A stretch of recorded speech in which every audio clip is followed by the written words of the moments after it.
kọjá àti bẹ̀rẹ̀.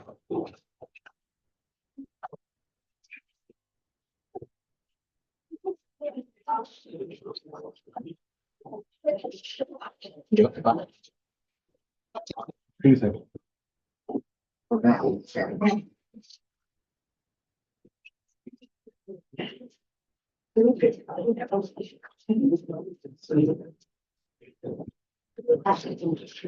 Tú sabes, kí ni Mr. Sam sọ lórí ìdíje yẹn? Prof sir, kí ni Mr. Sam sọ lórí ìdíje yẹn? Nígbà mo máa ṣe Ok. ó ṣe ìgbọ́dọ̀ wà. Ó text mi. Mo fẹ́ confirm bóyá àti ìkọ̀kọ̀ yẹn dé. Ó sọ pé ó pe báyẹn bàbá yẹn ò dá wọn lóhùn. Ó sọ pé ó fẹ́ pè. Ògùn bọ̀ lẹ́nu ti sí.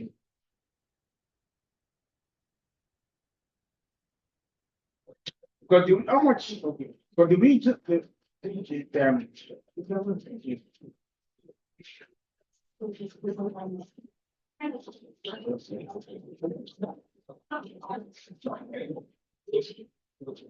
I just wanted to call. Okay, let us pay him off. Now they can be nigga, but that's what I'm going. So, ask okay,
Hello, everyone. Hello.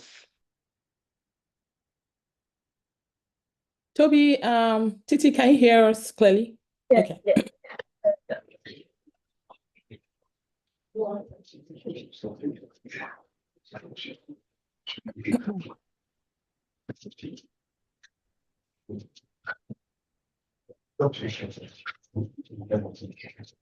Okay, it's 10:45. There's some background noise. Can It's okay.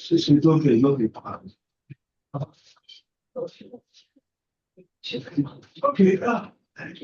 I'm still on the I'm thinking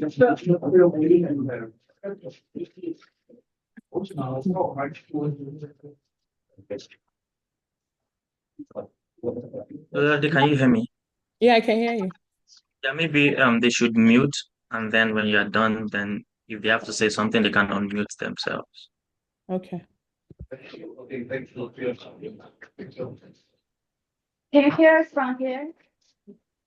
Can you Yeah, hear we me? can hear you, but there's a lot of background noise.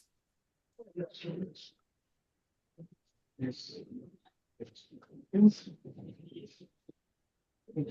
we mute the Zoom meeting? The Zoom, yeah. Toby, can you help us mute the? You all need to say. Yeah, you could. Okay. So hello, everyone. So sad that I that I can't be there with you in person, and I'm sure Samson shares my sentiments, but we have an in my opinion, amazing lineup of papers for us today to discuss. And this panel is Global Entanglement, African Identities in Transnational Spaces. And we're going to be talking about how Africans navigate the question of identity belonging across multiple subjects, from what it means to be an international student to art and also social movements and Afrobeats and so on. So I'm really excited to be part of this panel and I'll get right to it. So I think the first presenter is Samson. Each presenter will have 15 minutes and then we can have about 30 minutes for discussions. So I'm going to read Samson's bio. Samson Akoni is a final year PhD student and a graduate assistant in the Department of Theatre and Film at Bowling Green State University. His research interests include dance, ritual, gender activism, practice as research, Afropop, choreography, and African diasporic studies. After receiving his bachelor's and master's degrees in departments of theatre arts at the University of Ibadan, he completed and won the Erasmus Scholarship, which sponsored his studies across Europe in the Choreo Mondials program, International Master in Dance Knowledge, Practice, and Heritage. His current research examines dance as a tool for reimagining Black identities, liberating Black bodies, and strengthening Black communities, and discussing gender politics in Oyotunji festivals in South Carolina. So over to Samson. Thank you very much. And I have a PowerPoint slide to share, if that's okay.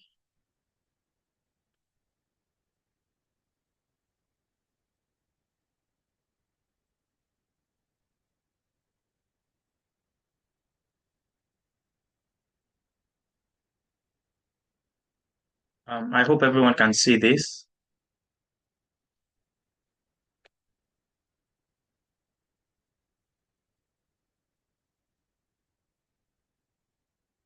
So, the title of my topic is navigating the messiness.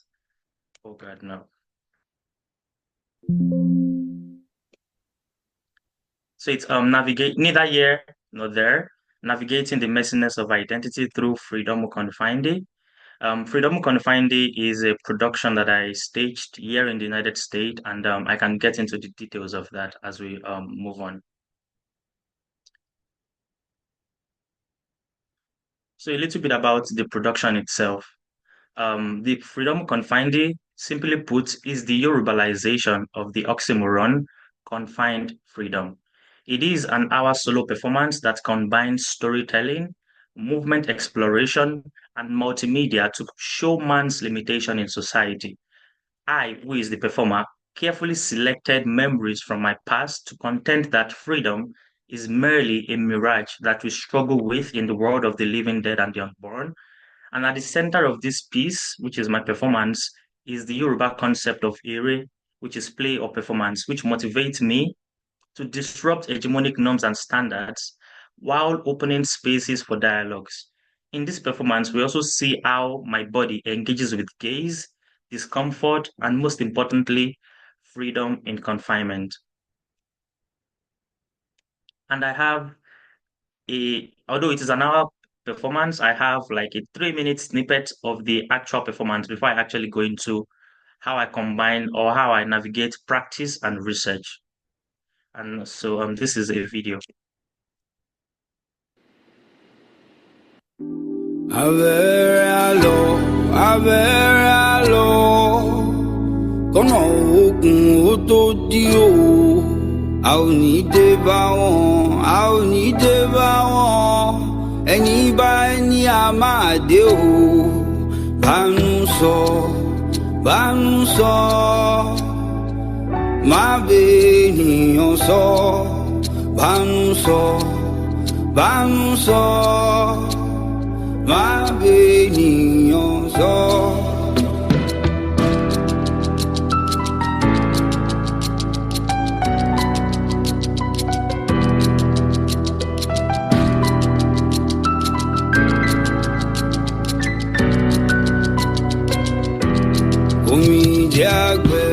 Omijé àgbẹ̀, ìbànújẹ́ adẹ̀rín o. Ẹni afẹ́ la mọ̀ o, a ò mẹ́ni tó fẹ́ ni o. Bánú sọ, má bènìyàn sọ. Bánú sọ, má bènìyàn sọ. Ẹni bá má bèjú jẹun, síbí rẹ̀ á gùn gan. Ẹni ò mọ̀ wá wù ó máa jẹ́. Òṣèlú máa ló láyé o. Bánú sọ, má bènìyàn sọ. Bánú sọ, má bènìyàn sọ.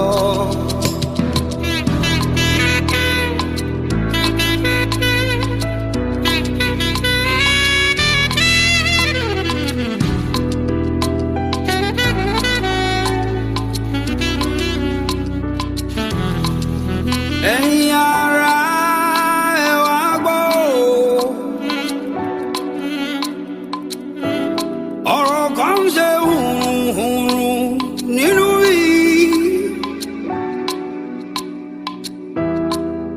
Ṣé kí n sọ?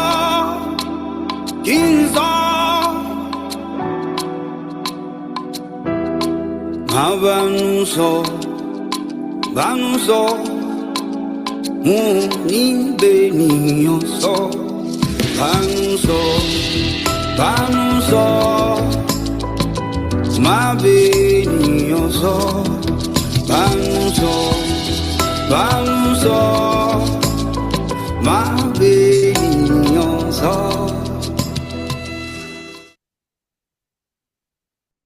So to the problem statement,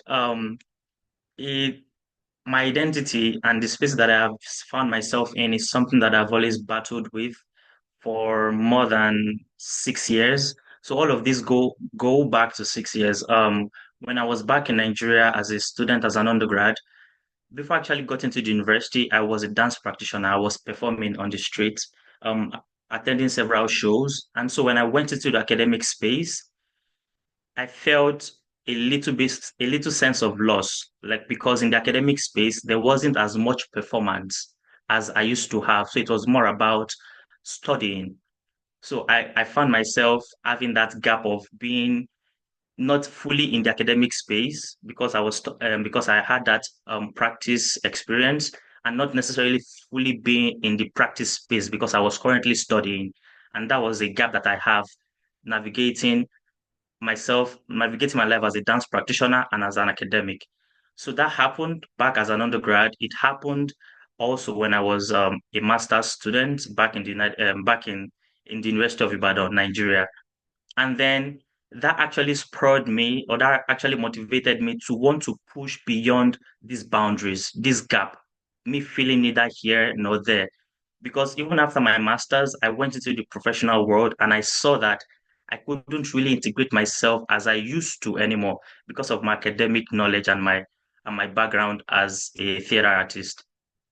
So a crazy or an interesting idea came to my head. I was like, I've seen videos, I have seen people in the Western part of the world who who kind of study or who kind of practiced what they study, who kind of easily navigate both worlds, the practice world and the academic world. And that was why I applied for the Erasmus scholarship program to study in France, Hungary, Norway, and the UK.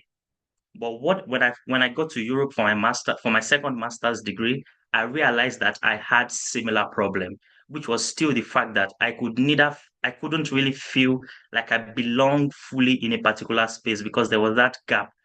One problem was language. I couldn't speak French when I was in France, similar in Hungary and in Norway. So I couldn't really be in the space with the other person. And also, same thing, there was still that similar problem of there was a slight gap between the town and the gown. So when I got to the UK, I was like, you know what, maybe language barrier wouldn't be there and I can fully integrate myself into the system over there. But on getting to the UK also, similar problem, although COVID now also made it worse. So after my master's, I finally came to the United States for a PhD, and I wanted to believe that since I could speak English, I would fully integrate myself into the system. But again, I couldn't. Number one was my status. As a non-residential alien or as an international student here, there are a lot of limitations that occur with that particular status. So you couldn't perform, you couldn't be in certain places, you couldn't do certain things without the right authorities signing and standing in for you. So the concept of being neither here nor there has stayed with me for several years. The concept of not necessarily imprisoned or feeling fully confined, but also not necessarily feeling totally free. But I want to say this that during performances, I feel a sense of freedom. And that was why when I was in the United States and when I was undergoing all of these challenges of not being able to fully realize the things that I would love to do, that was why I created this performance that I have just showed you guys a few minutes ago, which is titled Freedom Will Confine the Confined Freedom. And after that performance, I was motivated to want to go to Nigeria and re-establish myself in that particular space and see, because I've always felt this sense of loss and missing out on something. And actually, when I went back to Nigeria after my performance of Freedom Will Confine the, same thing continued. Uh, when I was in Nigeria, in fact, I was even feeling more alien than I used to feel because even on the street, people were like Americana or uh, seeing me as not like this guy in Keja on that bridge just suddenly approached me and said, Oga, my boss is calling you. And I was like, who is your boss? He said, Americana boy, started to talk. My boss is calling you. And when I went to meet the boss, he was like, give me something, give me money. I can tell that I'm not from here. Where are you from? I said, I'm a Nigerian. Omo Yoruba name me. He said, whatever, just drop something for the boys. I had to drop something. And also in that particular space, I felt like, okay, something has changed. The fact that I have navigated Nigeria, been through, been to France, Hungary, Norway, the UK, now in the US, I have tasted other food. I've tried other dances. I've learned ballroom dances. I've done a lot of salsa. I had done chadash, which is a Hungarian traditional dance. So along that whole process, I have eaten food that are not necessarily Yoruba or necessarily Nigerian. And along that process, something has been dropped and something has been taken. And maybe somebody that is typically or was raised in Nigeria can maybe tell when they see me. So this idea, all of these experiences made me come to a conclusion that freedom or being either here nor there has nothing to really do with space, but your own state of being, your own state of mind.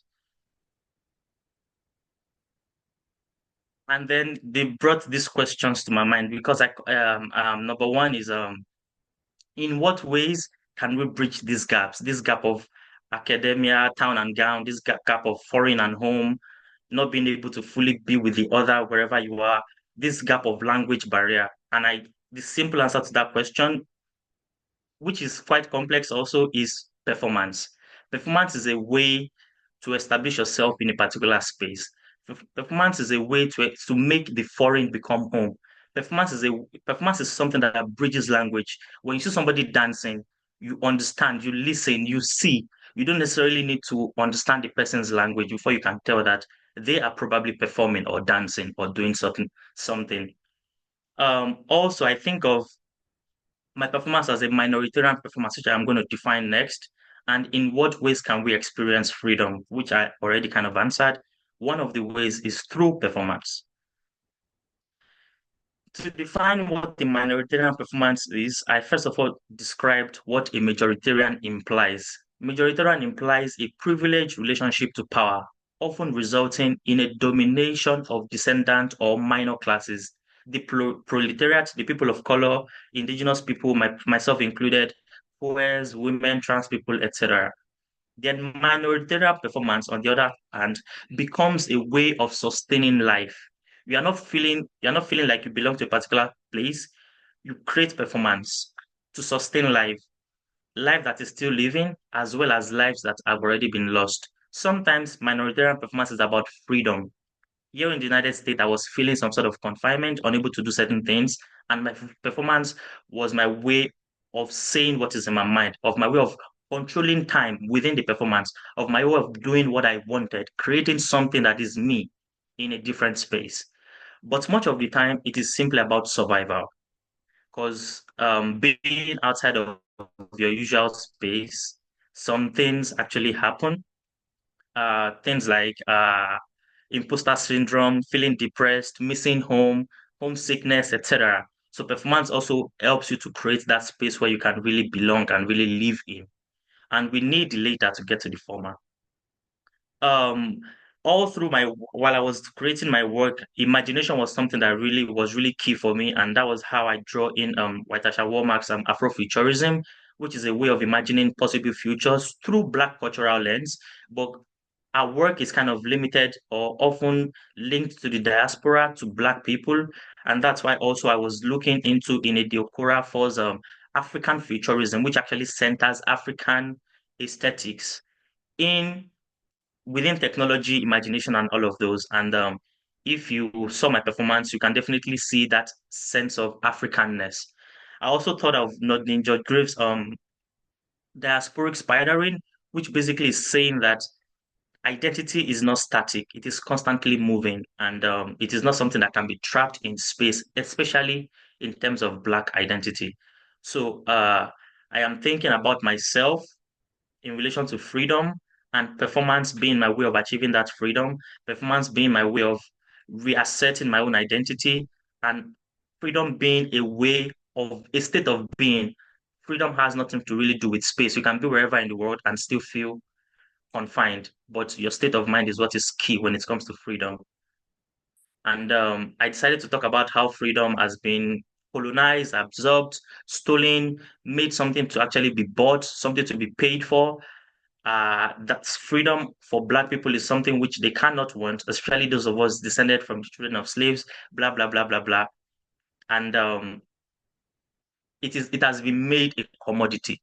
So if you want to be free to move wherever you want to go to, you need to spend some money, you need to do certain things. There's a process to it. And as a Black person, as a Nigerian, you are at a disadvantaged position because your passport, your state, your passport says something. Your Blackness, your color says something. And yes, thank you very much because I'm on time. Thank you so much, Sam. I noticed some folks walked in while Samson was speaking, so I'm going to re-echo that this panel is Global Entanglements, African Identities in Transnational Spaces. We have 4 papers to be presented today. My own name is Ololade Fani, and I'm a PhD student at Emory University. We also have Samson Akoni, who just presented from Bowling Green, a PhD candidate at Bowling Green State University. We have Toby Idowu, PhD student at University of Wisconsin-Madison, and we have Jean Titilayo Jin. Did I get that right? Okay, from PhD student at University of Wisconsin-Madison as well. So the next paper is from Toby Idowu. I'm going to read Toby's bio now. Toby Idowu is a PhD student in the African Cultural Studies program at the University of Wisconsin-Madison. His research interests include African expressive cultures and African literature, digital space, political economy, and the Black diaspora. As well as from his academic engagements, Idowu's research interests have evolved from his experiences in cultural journalism, literary publishing, and digital media. Over to you, Toby. Do you have some slides to share? So, no, you do. Okay. We can't hear you, actually. You're muted. Okay, yeah. Thank you, Lolade, for that introduction. Good afternoon. Good evening, everyone. I'm glad to be here for the opportunity. So the title of my paper is actually Living Home and Moving Space, African Cultural Productions and Audience in the Age of Digital Space. So Samson talked about space and the idea of identity. So, and I know that the notions of home and space are very interesting and often contested concepts in African studies.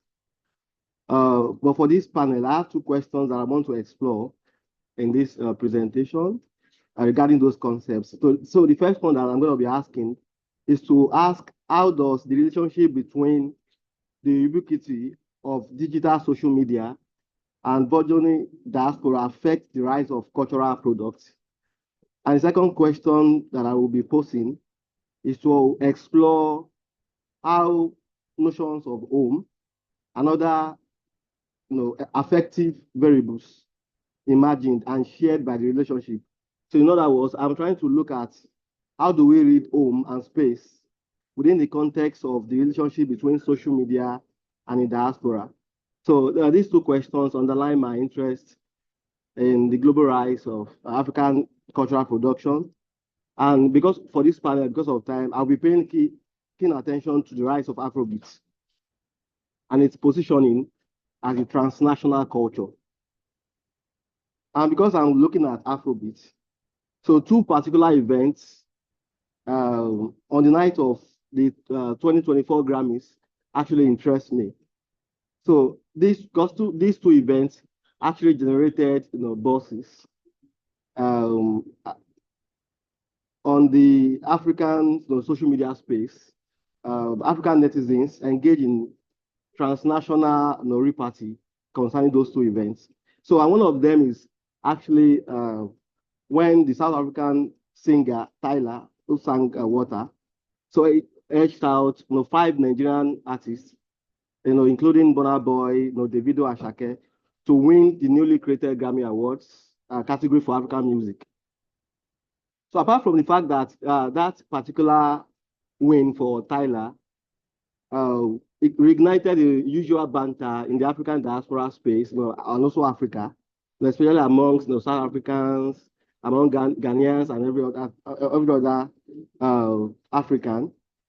I believe that it also kind of edged on on our minds the conversation about the global rise of Afrobeat. Everybody talks about it nowadays. So, and I think that Afrobeat in the last couple of years, especially maybe 5 to 10 years, has arguably risen to the top of the pile in the African cultural industry, with significant developments like the creation of new categories for African performance and music by the Recording Academy in the US. There's actually a lot of interest, global interest, capital inflow. Like most of these artists now, like almost every artist, every new Afrobeat artist has a foreign label, signing them, so they give them advance payments, and once they make a particular song, and that song top the charts. We start touring everywhere. So, and I think these developments that I'm talking about have actually instantiated significant changes in the consumption sites in recent years. For example, I remember that maybe like 2 decades ago or less than that, the favorite channel of consuming what we call Afrobeats, would be maybe, we go to usually, like in Nigeria, we usually go to someone who will sell music to us, through flash drive.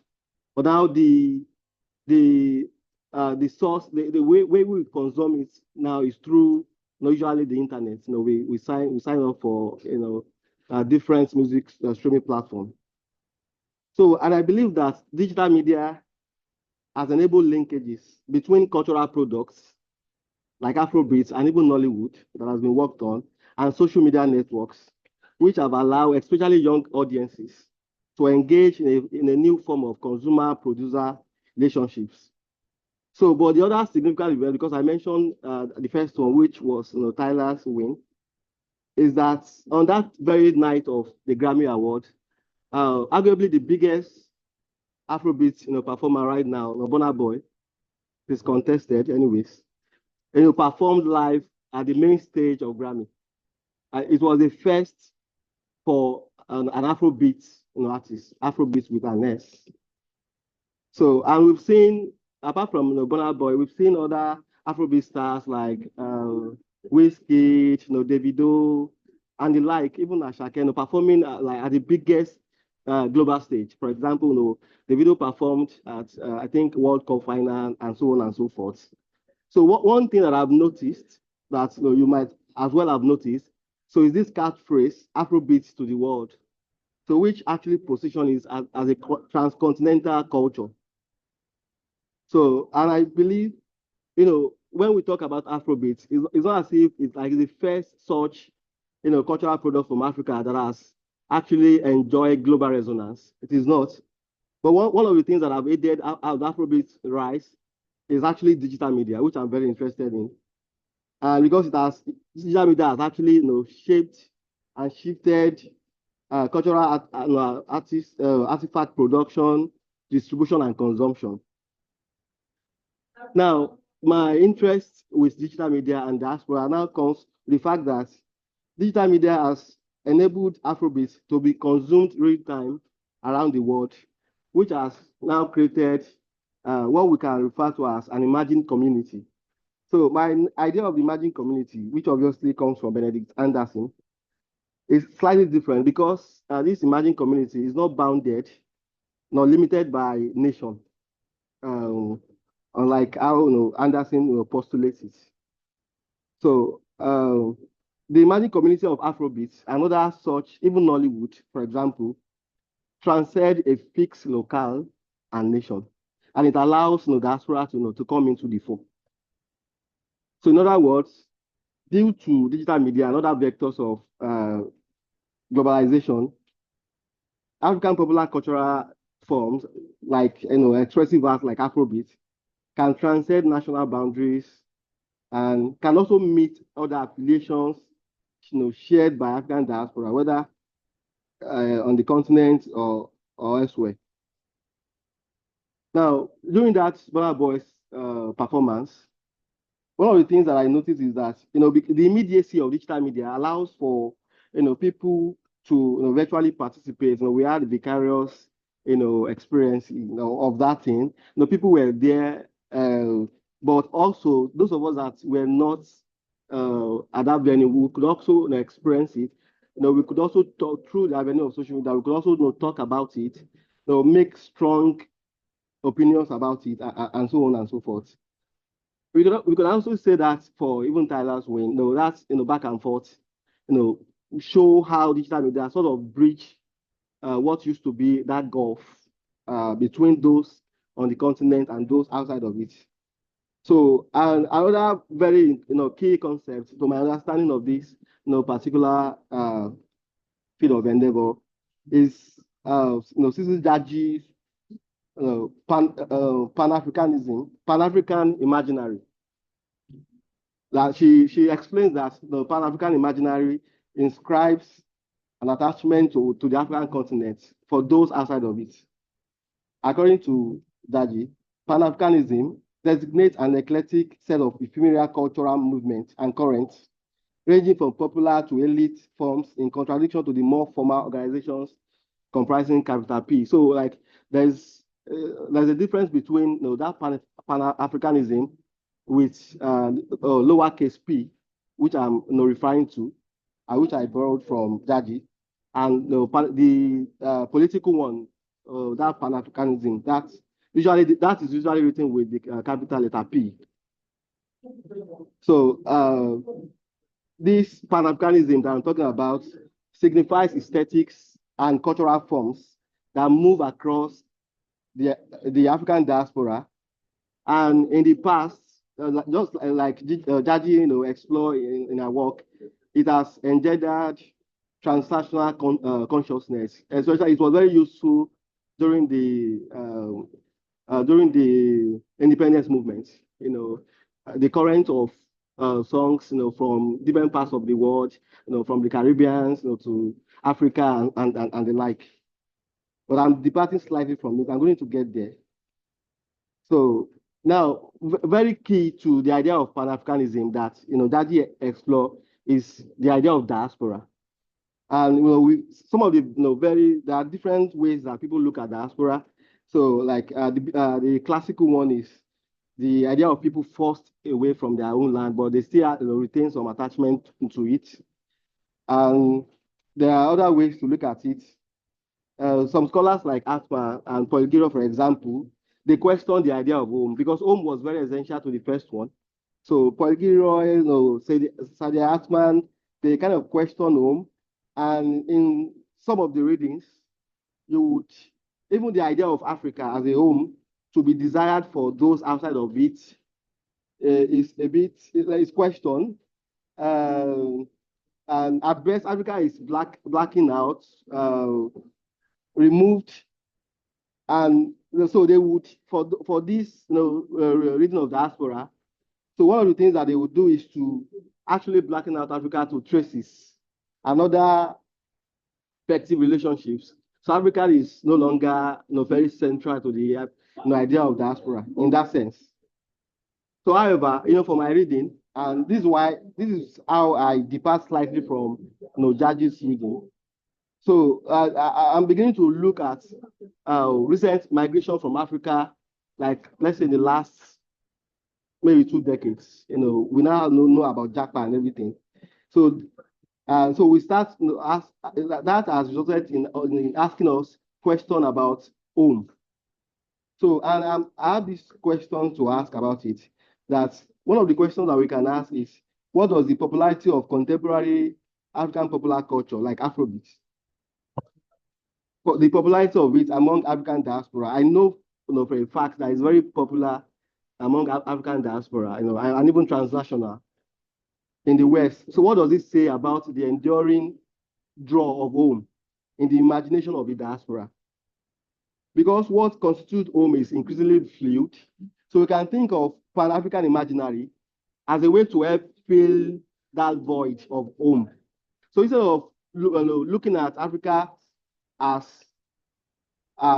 like that fixed locale, so it can become like a key idea, concept that draw people in a way, and that kind of ties to the idea of Pan-African imaginary because it's mostly a little in our imagination. Yeah. Now, one of the ways that this can be underscored is that when Burna Boy was performing at the Grammy, so the guy that introduced him, I forgot his name, like said that Trevor was saying that Burna Boy was bringing he was saying that Burna Boy was bringing a piece of his homeland to the West. So, and I think I'm concluding. I'll be concluding soon. So that one way that we can answer this idea of home is to now begin to look at Africa as constitutive locus of the diaspora, instead of saying that Africa is the source. Africa is part of the diaspora. So that's my understanding of it. And a way, digital media, because it has helped, bridge that gulf, and the aesthetic songs like, that help underscore that Pan-African imaginary, like Afrobeats, are one of the ways in which, that imaginary, operates within the space of digital media. So the growing intersection between modern African cultural production and digital media now exposes the ongoing importance of home, I think, for the diaspora, but also demonstrates how the concept is being transformed into shared communal gathering, where those of us in Nigeria can participate immediately with those in the US and the like in the reception of cultural forms that have been produced. Thank you.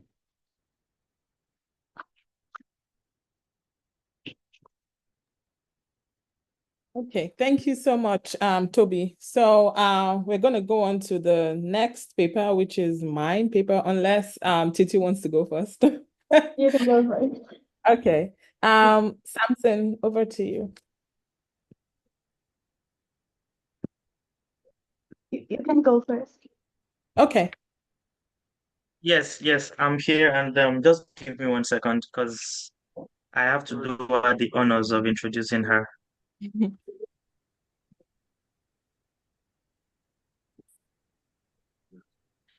So, Ololade Faniyi is an African feminist, activist, scholar, and PhD student in women's, gender, and sexuality studies at Emory University here in the United States.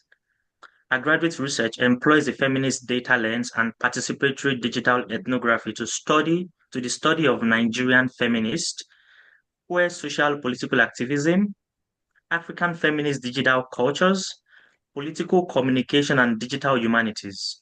She is an African advisor for Frida, the Young Feminist Fund, and is a graduate fellow of the Intra-Institutional Atlanta Interdisciplinary Artificial Intelligence Network.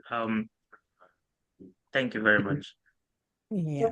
Okay. So I'm gonna share my screen now. 1 second. Okay. Here. I want to present this. Stop. Okay. Can you see my screen or the presenter view? Can you see the slides? Okay, all right. Yeah. So thank you again, everyone. My presentation is on transnational Black social movements, performative activism, and the Nigerian. Performative activism and the Nigerian diaspora. And I'm sorry, I'm just going to time myself because I'm doing the multiple task of timekeeper and presenter. Okay. So, I'm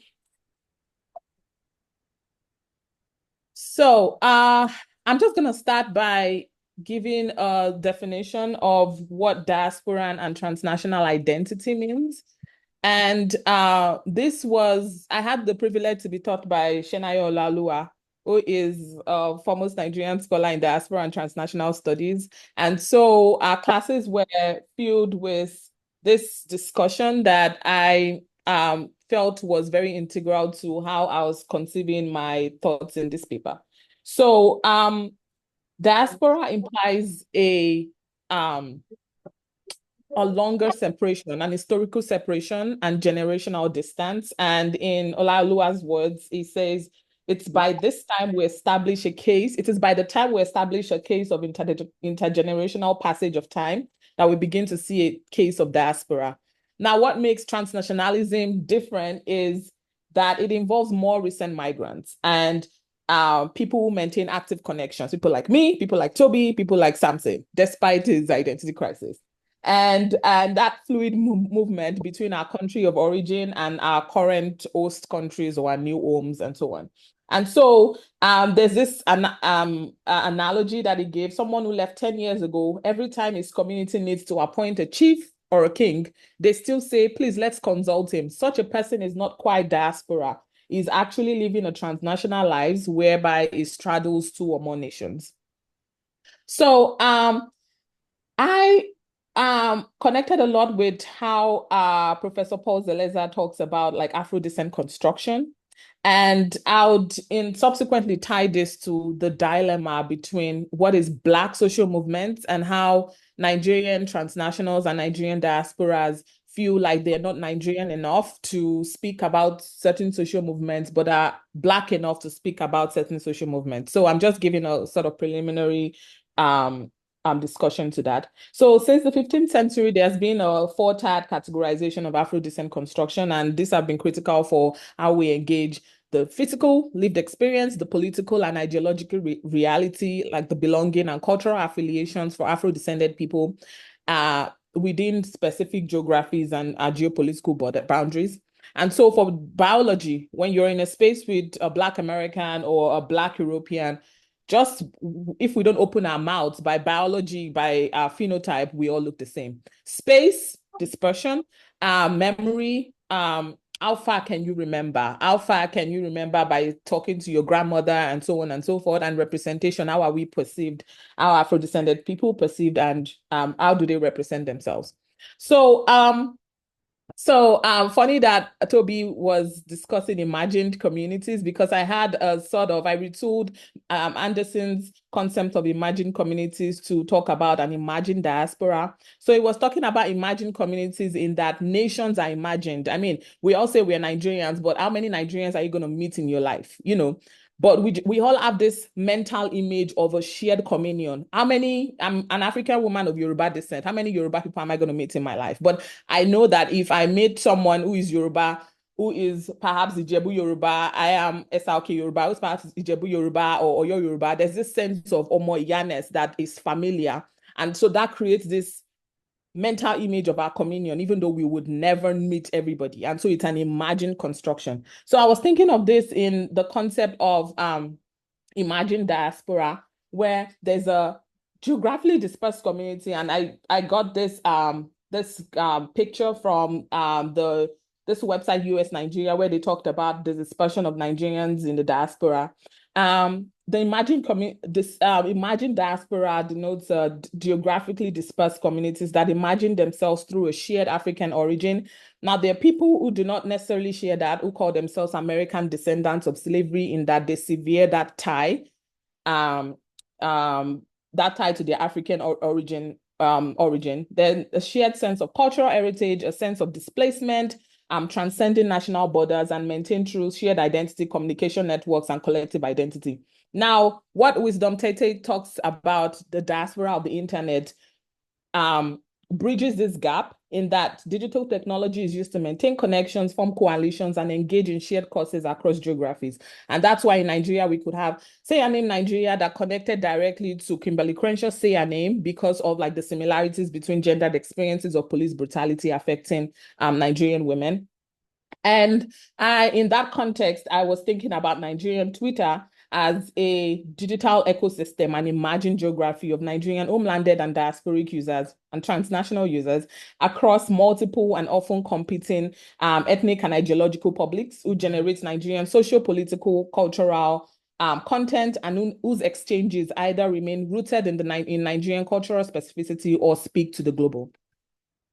So, how do digital platforms enable the rise of new African diasporic identities? So there's the concept of the aesthetic of the cool that, if I'm correct, started with Black Panther earlier than that. Where did that shift come from? That aesthetic of cool thing that had to do with being African, and often tied to Afrobeats, often tied to African cultural trends, digital art, Black African creative collaborations like Black is King, Jollof Rice, and Owambe. And Nigerian digital creators, celebrities, fashion designers, and so on. And there's this global appeal and adoption of these aesthetics that makes it, you don't have to be in Nigeria. It's by just adopting the aesthetics, there's an easier connection to the homeland and the aspirational statements of the African diaspora. And here the concept of international Blackness lies. And so one of the concrete connections I could make was when US Congressmen Al Green and Joaquin Castro essentially said NSAS is a Black Lives Matter issue. And they sought to reintroduce the NSAS resolution as part of the George Floyd Justice in Policing Act of 2021. And directly taking their quotes, they said, because Black Lives Matter wherever they may be. Now, NSAS and Black Lives Matter, they're very, very obvious similarities. They're both movements against police brutality and systemic injustice. And what made this movement very connected as well was the youth leadership, the grassroots organization, and even more so, the rise of feminist and queer activists as focal political subjects during NSAS that tie directly with the origins of Black Lives Matter by Black feminist and queer women, Alicia Gaza, Patricia Kulos, and Opal Tometi, who originated the hashtag in 2013. Now, social media also for mobilization and global attention and support. Now, what are the very clear differences? You know, the police violence in Black Lives Matter was directly tied to the racialization of Black people. The police violence in Nigeria was tied to class politics and respectability politics as well. Then the scale of international media, the global media enjoys the idea of subaltern people daring to organize, and then state response, as we all know with the Lekki massacre and the response in the US. And so I was thinking about how Nigerian diaspora engagement, how there's this concept of balancing, there's this notion of balancing Black identities in Western context with your Nigerian identity. With Black Lives Matter, for a lot of Nigerian digital creators, there was a social expectation. You're Black and you're in the US. You live and breathe the experiences of Black people. In fact, there's been research, I forget the name of the professor, I'm going to remember in a bit, but she was talking about how when the experiences of Black maternal mortality, when it's someone like me who is just recently in the US, we don't share the same experiences with Black American women when it comes to maternal mortality and the experiences in the American health system, because we're coming with a sense of communality and a sense of class privilege as well, and so on. But from second generation, third generation, there is no difference, and they start to these experiences start to mix and become seamless. And so with Black Lives Matter, there was a social expectation and there was a benefit of involvement as well, versus what NSAS and the response of we need to do our research. And I was thinking about it as well as the high value and low value stakes. You know, there's a certain high value to being Black digital creators, or being honored as Black digital creators fighting for social justice, and what is happening in far Nigeria.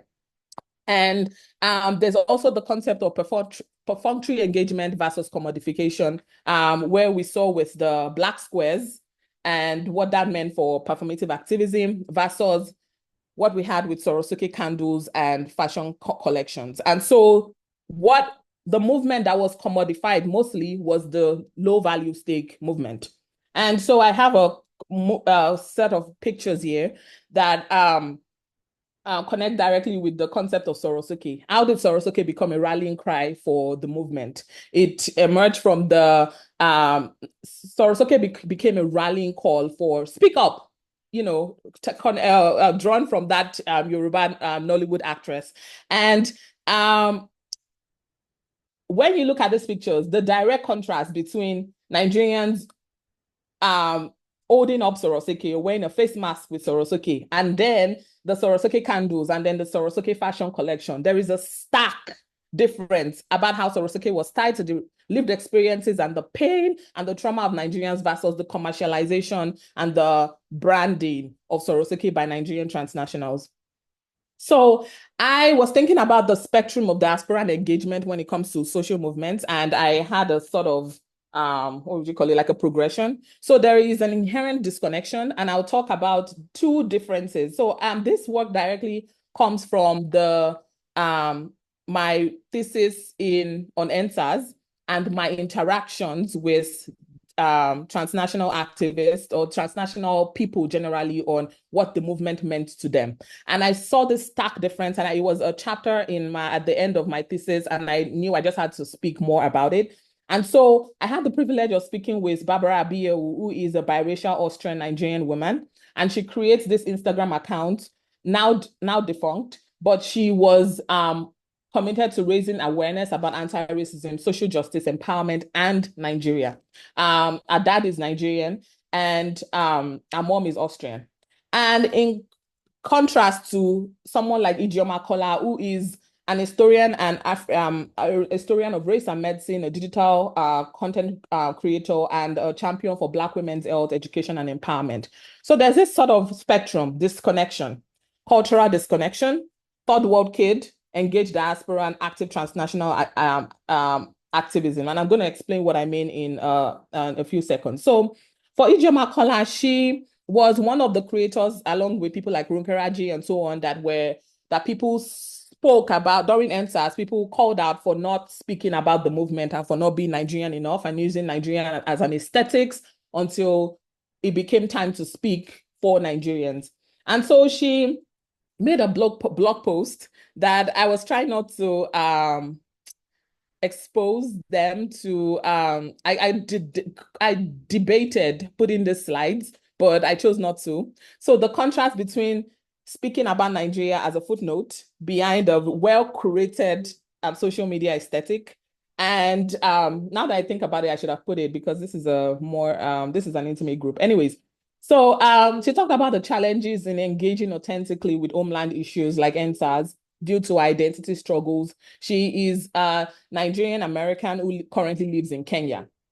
And she said she never felt Nigerian enough, and that there was that cultural disconnection, and that being a third culture kid is lonely. You never quite fit into your new country because your parents still raised you with the habits, traditions, and expectations of home.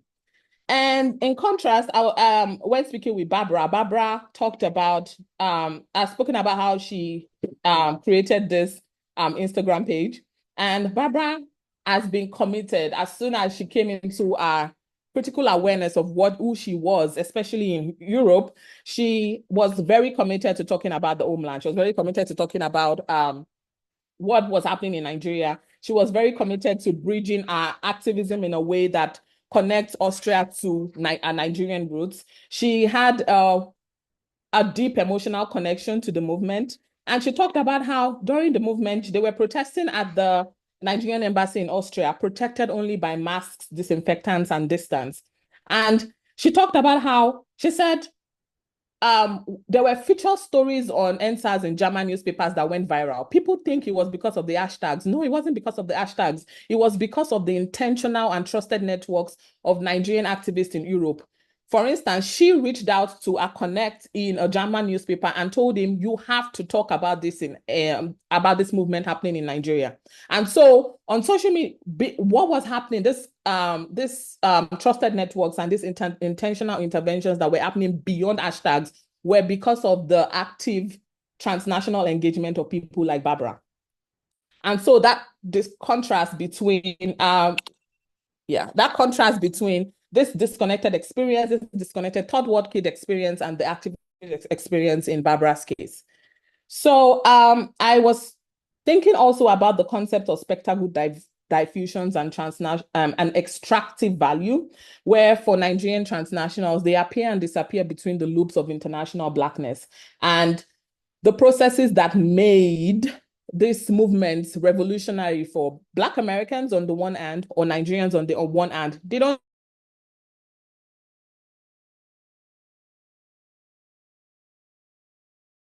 share this because of international Blackness. And the multiple conversations happening in and through the movement, I was asking, what about this? What about the class politics? What about this? And I got a response that literally said, I just saw people talking about it, and I literally just held the cardboard, and I didn't really dwell on what any other thing that was happening. I just held the cardboard because people were doing it. And so all of the multiple conversations that were happening in and through the movement lost.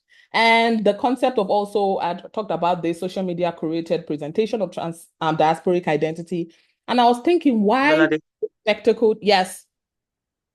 Yeah, 1 more minute.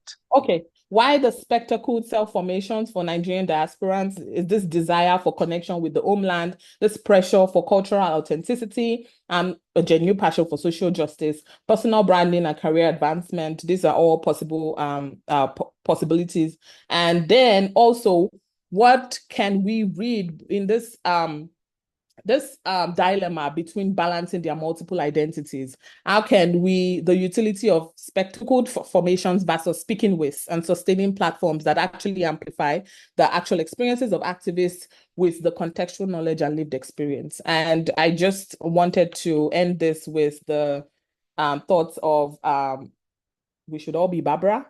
Thank you. Okay, sure. My sushi, yeah, stop share. Okay.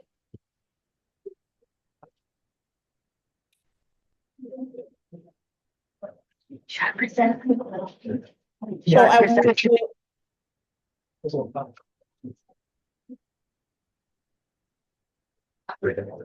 Okay, the next presentation is from Titilayo Jin, and she'll be talking about the Queen Idia mask, rethinking identity, authenticity, and replicas in museums. I'll read Titilayo's bio now. Titilayo is a PhD student in the Department of African Cultural Studies with a minor in visual cultures at the University of Wisconsin-Madison.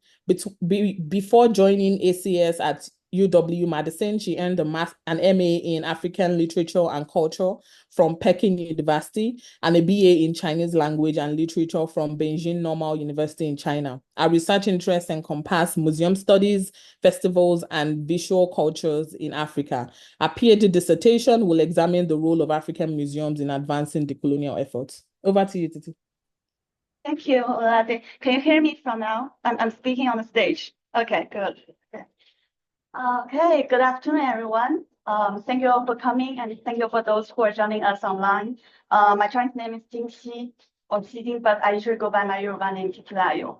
I'm very delighted to participate in this panel today, and after listening to the very captivating presentations from the other panelists, I would like to shift your attention to another significant cultural space where the discourse on African identity is actively taking place. So my presentation is titled The Queen Idia Mask, Reflecting Identity, Authenticity, and Replicas in Museums. So one of my research interests aligns with the recent global discussions on decolonizing museums. In this presentation, I will share reflections from my exploration of FestTech 77 and its emblem, this very famous emblem, the Queen Idia Mask. The main question I have been addressing through this exploration is, in global exhibitions representing African culture and identity, how can we challenge prevailing narratives about the authenticity of African culture to advance the decolonization process? In my presentation, I will argue that understanding the replication process illustrated by the historical replicas of the iconic FestTech mask is essential for decolonization in museums.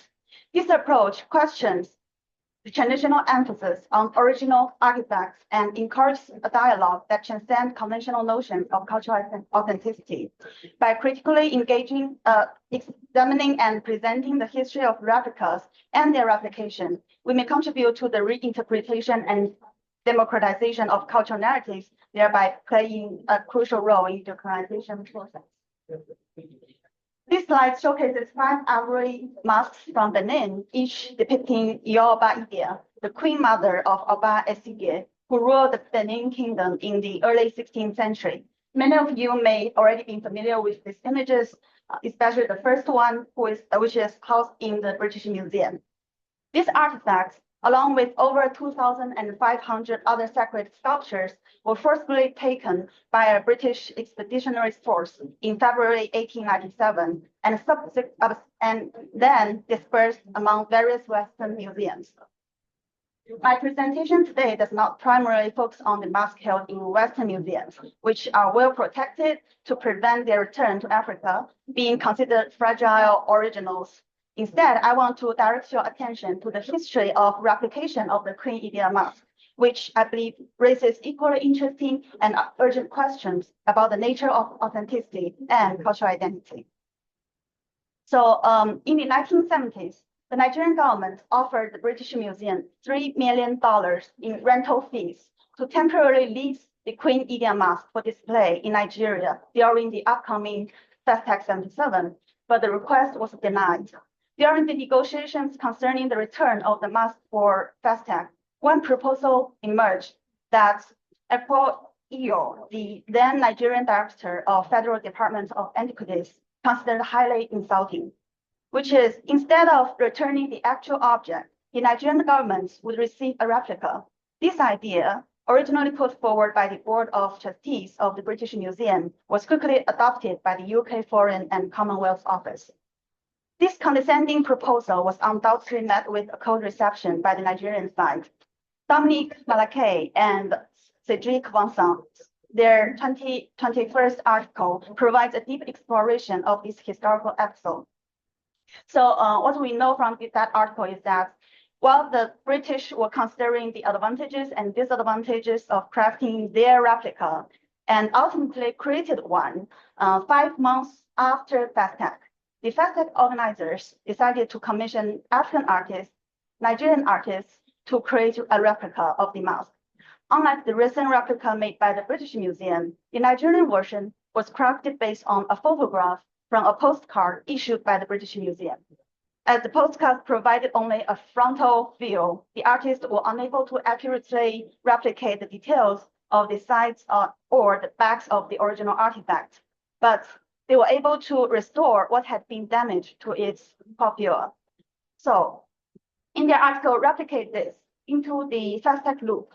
Malaquet and Vincent interpret the festival organizer's decision to create a replica of the Indian mask as an act of cultural repatriation and a decolonizing move.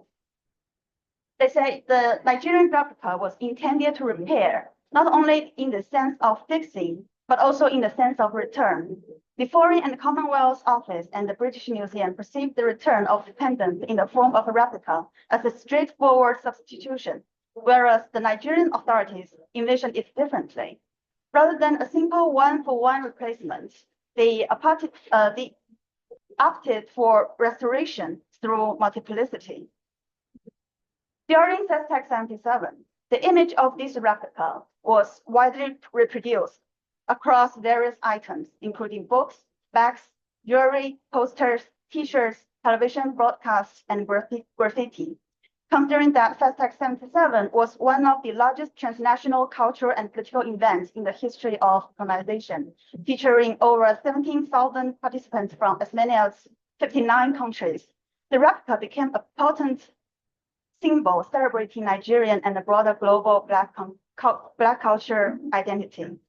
Therefore, we might consider the argument put forth by Malaquet and Vincent seriously. So effective did this campaign prove that, in short order, the distance between the FESTAC logo and original it was meant to replicate had collapsed. Part restitution of looted centuries-old heritage and part viewers' consumption fueled by a booming petronaira, the flood of idiom images that attended the FESTAC constituted a potent decolonial move and a brilliant branding project, all rolled into one. I would like to pause on this argument for a moment. Thinking about FESTAC as a branding project, I was curious about the destination of economic and symbolic capital generated by the replica, which has been endowed with significant decolonial symbolism. For example, what is the current situation of the artist who really actually created this replica? In 2020, Nigerian journalist Mr. Bello Awofeso visited SEBAC, the Center of Black and African Art Civilization, which houses archival materials and some exhibits from FESTAC 77. He met Joseph Abonifo Alufa, one of the artists who crafted the replica.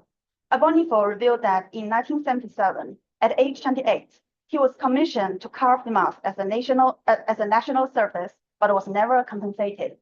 More disturbingly, this was not the first instance of his work being used by national cultural institutions without proper acknowledgement or compensation. Previously, Abonifo had created the Olokun displayed at the Onikan National Museum and never returned, leaving him uncompensated for this piece as well. According to American historian Andrew Achter's study on FESTAC, the international festival community maintained legal control over the reproduction, distribution, and sale of cultural expression during the event, branding all exhibits with the FESTAC trademark, symbolized by the idiom mask, to assert proprietary control. This decades after FESTAC 77, Joseph Bonifo, the artist who created the FASTAG symbol, remained largely unrecognized and lived in poverty, as reported by Belu Owazeso. The story of Mr. Joseph Bonifo Lupa seems to unsettlingly invoke the specter of colonialism, the troubling experiences of anonymous artists behind celebrated artworks, and the colonial history of plunder they reflect. In this instance, the agents of appropriation are not foreign colonizers, which may underscore a complex layer of exploitation that might be embedded in cultural decolonization efforts during the post-colonial era. 3 days ago, on my second day in Nigeria, I visited SPAC, curious about how the famous replica was displayed within the institution. To my surprise, the renowned FASTAG Queen Idia mask was positioned outdoors, encased in a large sealed glass display, facing the street and silently observing the passers-by. 2 days ago, I went to visit the National Theatre as FASTAG 77 was inaugurated at the National Theatre. I was hoping to find some material relics related to FASTAG there. I visited there with Dr. Ying Chen. She is an assistant professor from Peking University and was also my advisor. However, we couldn't get in because the building is currently under renovation. Dr. Chen mentioned that there used to be an artist village nearby years ago, but due to the reconstruction and development of the area, she couldn't quite recall the exact location. After spending some time searching, finally found the artist village, just 1 block away from the National Theatre. The village appeared as yet another community forgotten by the government, with artists residing in impoverished conditions. There, I encountered another depiction of Queen Idia on the wall, this time in vibrant Rastafarian colors. I hadn't expected to find an image of the Queen Idia mask here, a symbol once emblematic of Nigerian government's commitment to revitalizing African culture, promoting African prosperity, and fostering global Black solidarity. The dilapidated state of this space sharply contrasts with the profound meanings the image is supposed to convey. While this painting isn't a replica, I believe it serves as both a response and an echo to the mask displayed in Sebag's glass case, much like Sebag's replica echoes the mask at the British Museum. I haven't had opportunity to investigate the historical transformation of that artist village, but for me, the Indian mask painted on this wall raises just as many questions as the Indian masks in the museum's glass pieces. In my view, the different spatial temporal contexts in which they're displayed demonstrate that replication cannot simply be regarded as substitutes designed to protect their more authentic and valuable originals.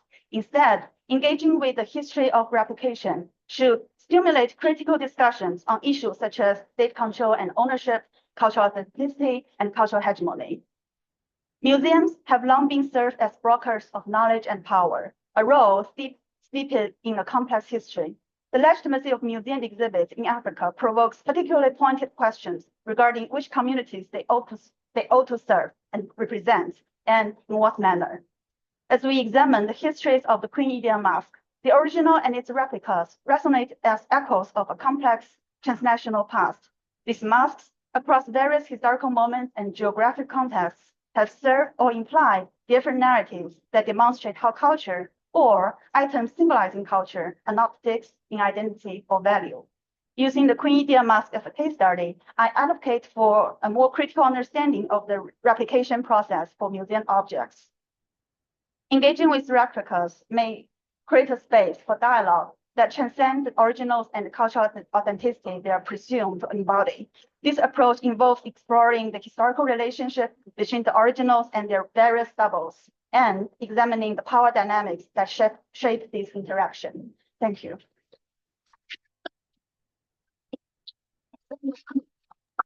Thank you so much, Titi. That was an incredible presentation. So I have I'm going to throw it to our audience now for questions. If you have any questions for all of the presenters, this will be a good time to ask. And for those online, please type in the chat box and I'll do my best to read them out.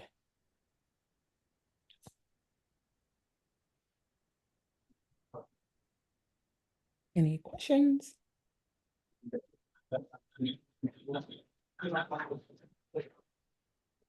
Is someone saying something in the room? No? Okay, so I can start off the questions. I do have some questions for Samson and for Toby, and then along the way, if you think up your question, please just raise your hands or just speak. And to the Zoom assistant, somebody online just texted me and said the chat is disabled, so they can't type their questions. So how do we help them out? And this, if they can speak or something. I don't think attendees can speak. So, They can chat now. No. Okay, you say you can. No, sorry, please. There is the question and answer section where attendees can put their questions, but if they want to speak, they can raise their hand and we'll allow them to speak. Okay. Yeah, please share your questions in the Q&A section. Okay, so Samson, I was thinking of there's this theory that Dr. Shenayo was proposing about nostalgia, and it essentially means like the suffering and creativity of those left behind. And we're always talking about nostalgia, about people in the diaspora feeling like they want to come back home, but it was toying with the idea of those in Nigeria feeling nostalgia, feeling left behind, feeling like they were left behind by their loved ones who are transnationals, and that feeling that they can only prosper when they leave Nigeria. So I was thinking about this in line with your thoughts about not feeling at home and in any space, and how that perhaps connect to like this nostalgia or this Japa mentality. Do you think you're a victim of this? Is that the reason why you never feel at home anywhere you are? Because even when you were home, you were sort of projecting your creativity to external spaces?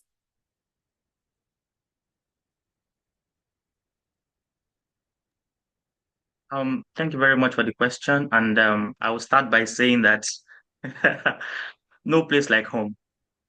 I mean, wherever you are, there are always the good and the bad, the difficulties.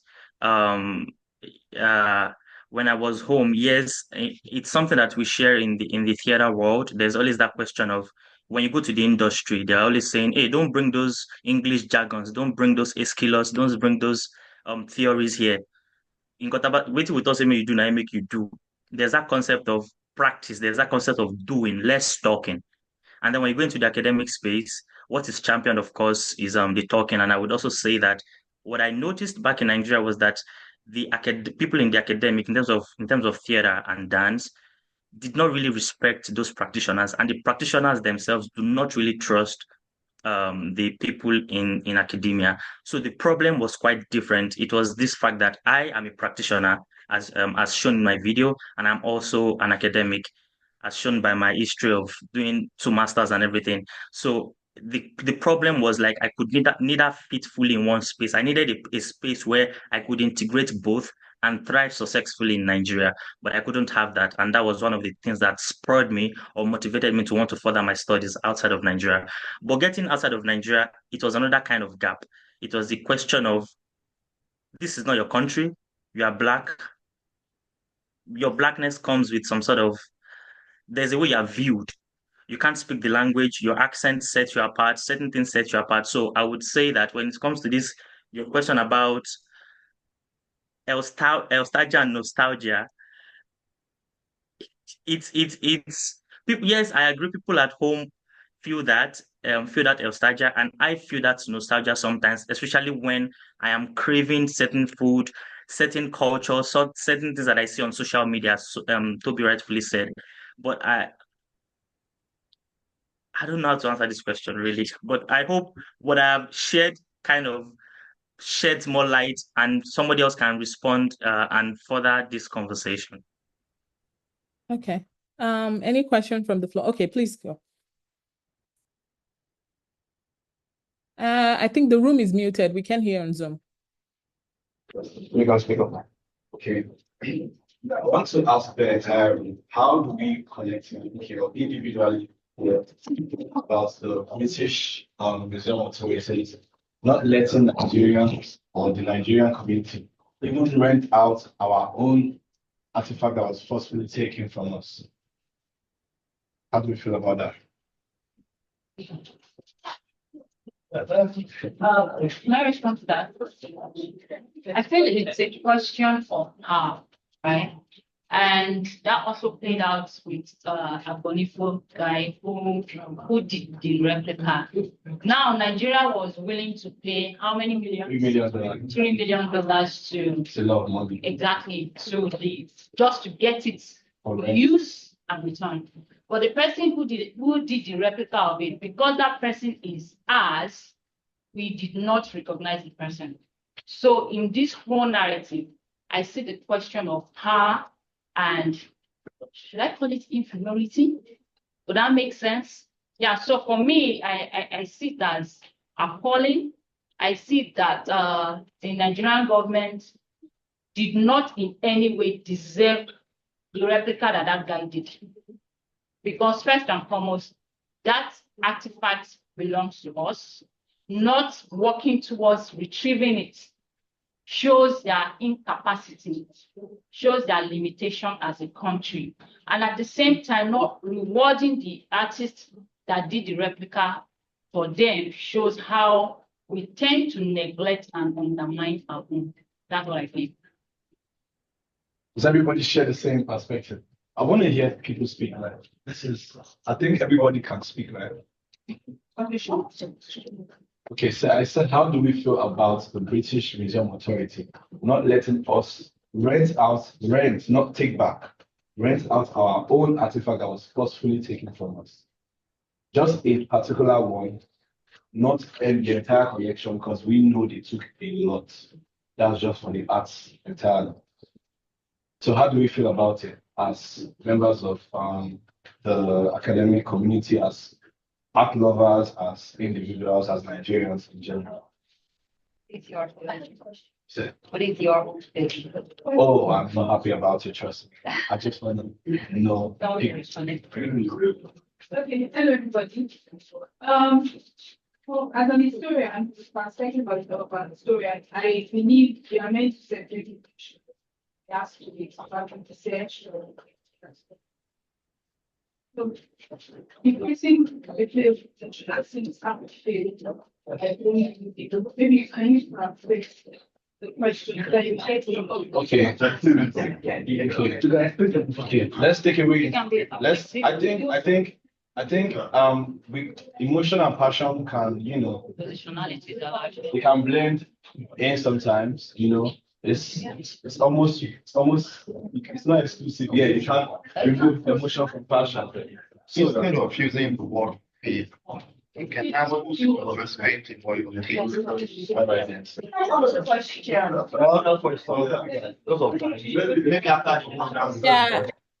Yeah, because of time, there's some questions for Titi and Toby in the chat. So I'm sorry, I'm going to have to cut in. Was somebody speaking? Because I can't quite hear like the multiple voices. Did I cut anybody off? Good enough. Proceed. Okay. All right. So for Titi, we have a question here that says, do you think the replica of the mask contributes or shrinks the decolonization process? And what do you view as authenticity? How do you identify authenticity? And can we not read this as cultural exportation, or perhaps the legitimization to African cultural artifacts in the West? Did you get that? Yeah, about authenticity, I'm quoting someone here. I'm not the one who first said this. My professor in my university, he said something like, we cannot say when we say something is authentic, it always means we have this power to say that. And we cannot just discuss authenticity without discussing about power dynamics. So it's not when we talk about an authentic African identity, for me, the question is more important about who is claiming this instead of what they claim. And about the replica, well, so I think history is very full of contradictions. If we see this question from different levels, from national level, we can see that making this replica is to the British Museum it is a colonial move. But thinking about the artist who is not compensated, well, we just need to think about, do we address this colonialism or neo-colonialism? Maybe we will see another form, a new form of appropriation happening here. Yeah, do we still call it colonialism, or maybe we invent new terms to describe it? I don't want to conflate the history of colonialism and neo-colonialism. Yeah, it's about how we understand this, describe these different power brokers. Yeah. So it looks like a powerful institution. Okay, so there's one question here for Toby. So the person says they're curious about what you talk about Pan-African imaginary and imagination as a substitute for home. And can you explain this further? The notion of home to the African diaspora and the transnational has more to do with consciousness, connecting with Falola, Tony Falola's thoughts. Yeah, well, thank you for the question. So I'm not necessarily advocating or saying that Africa is, has been maybe, replaced by consciousness. I'm just trying to say how, cultural aesthetics forms like, Afrobeats and some other ones, even Hollywood, feel, sometimes, like what Samson was saying about nostalgia, most of the times when we feel something for a place that we've left, we usually, place that by things that maybe we've experienced. For example, the idea of food, and so on and so forth. So when people watch Nollywood, most of the time they watch. I know people that like they would usually watch this Yoruba movies on YouTube because they play something for home. So the idea of Pan-African imaginary is to say that there is a collective way of experiencing Africa that has replaced that gulf that we usually feel, and it's not necessarily so. People at home and people outside of home would feel that thing. The immediacy of digital media is what I'm actually driving at. That we can collectively feel experience cultural forms coming out of Africa at the same time, because of digital media. So that was what I was trying to build with, yes.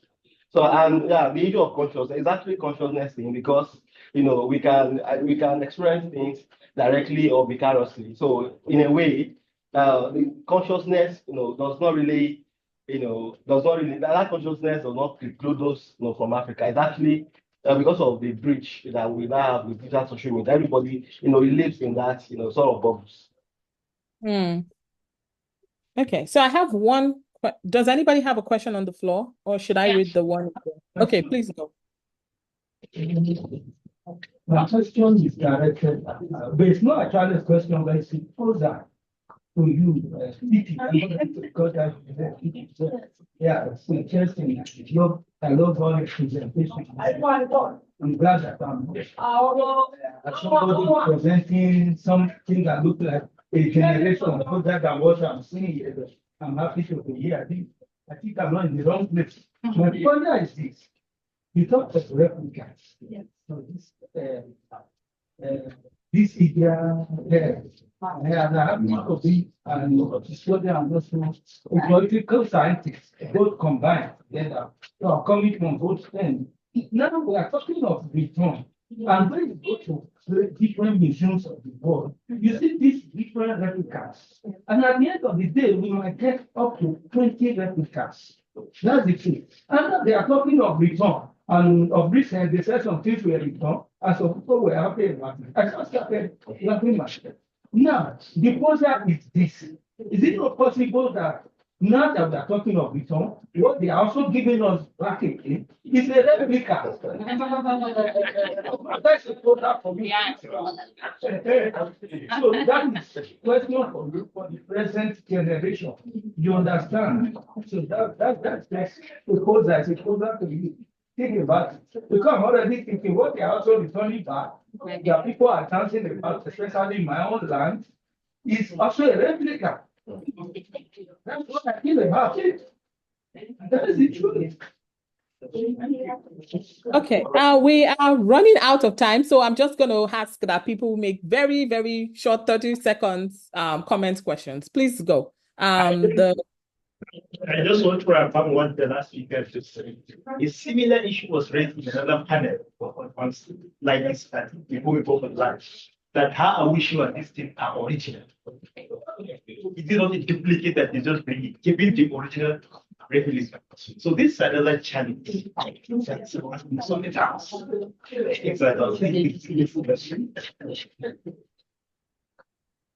Okay. Did anybody have a question? Okay. Yeah, Ololade, I have a question for you. And this is the question about positionality. Looking at the consciousness displayed by the two ladies you described, do you think that Barbara's active participation in the NSAS was as a result of the power variation between the two ladies? Being that Barbara is she has dual citizenship, being that her father is Nigerian and her mother is Austrian, do you think that would have played out in how they both reacted to the NSAS scenario?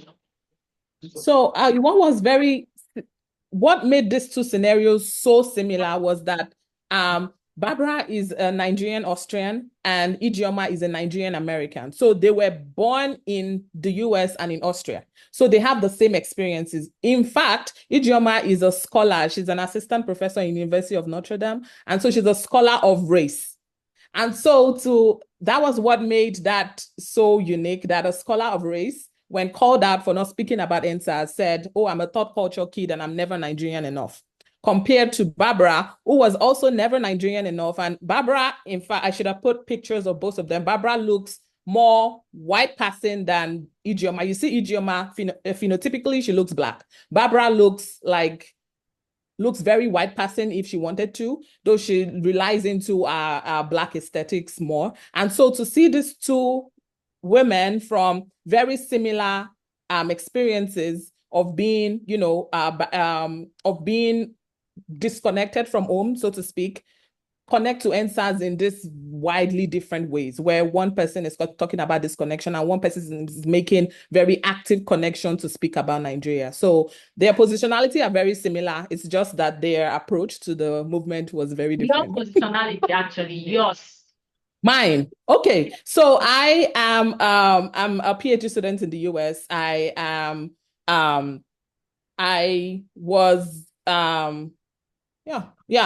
worked as a feminist activist in Nigeria before I moved to the US. And so I was largely connected to, a lot of what was happening with NSAS. And so coming to the US, it was just natural for me to speak about my lived experience and how this connects to this. I have a son who is a US citizen and who might be this person in the next 18 years, debating about the identity. And so I understand what it means to be connected to home and also feel that sense of disconnection, and how can we make sure that connection is, tied, and that how can we ensure that there's a connection? I don't know if I answered your question. Actually, we'll continue the conversation. Yes, we have someone online that wants to ask a question. Okay. Yeah. So I was. There was a question right here. Did someone answer it? Okay. It's fine. I'll move to the answered section. Okay. So the question is about, is that the freedom question by Jude Okpala? Samson? Yes. Okay. So he was talking about he didn't hear you talk about your responsibility. Yeah, you can answer that. Okay, I will answer that briefly, Like but I 30 seconds, but I kind of already explained it in the outline. But I was saying that the society is meant to actually bound us. That's my own crazy opinion. There are limits to what you can do. For example, here in the United States, even though you think you are free to go to a store to buy whatever food you want to buy, there are certain chemicals that have been put that may not necessarily work for your body, but you probably don't have this knowledge. There are certain knowledge that are kept away from you. So there are limitations in everything you do. You can't just work anywhere. There are limitations in multiple ways. So society oftentimes is not structured to free the person. So it is your responsibility as a person to define your freedom and to experience what it is. Like I said again, freedom is not bound by space. You can be in the biggest space and not experience freedom. Freedom is a state of mind. So it is what you say makes you happy, makes you feel free. That is what it is. And to me, it is my performance. When I'm performing, I feel some sort of freedom, some sense of freedom. Thank you. Oseni has been, Oseni, please go on and ask your question. Thanks everyone. And my question is directed to Akoni, Samson. And it's very interesting that he talks about, this feeling of unbelonging, within the context of confined freedom. And he talks about being in Nigeria at the university. He couldn't fit within the academy and also within the performance industry because he wants to blend the two together. So I was thinking, do you consider this notion of the kind of education that is consumed and how that affects you as an individual? Because I understand in certain spaces, people can easily, bridge this gap between the industry, talking about performance industry where you belong, and the academia. So put into that perspective, what implication does your research have for professor of practice in terms of cultural pedagogy? So I'm just curious about that.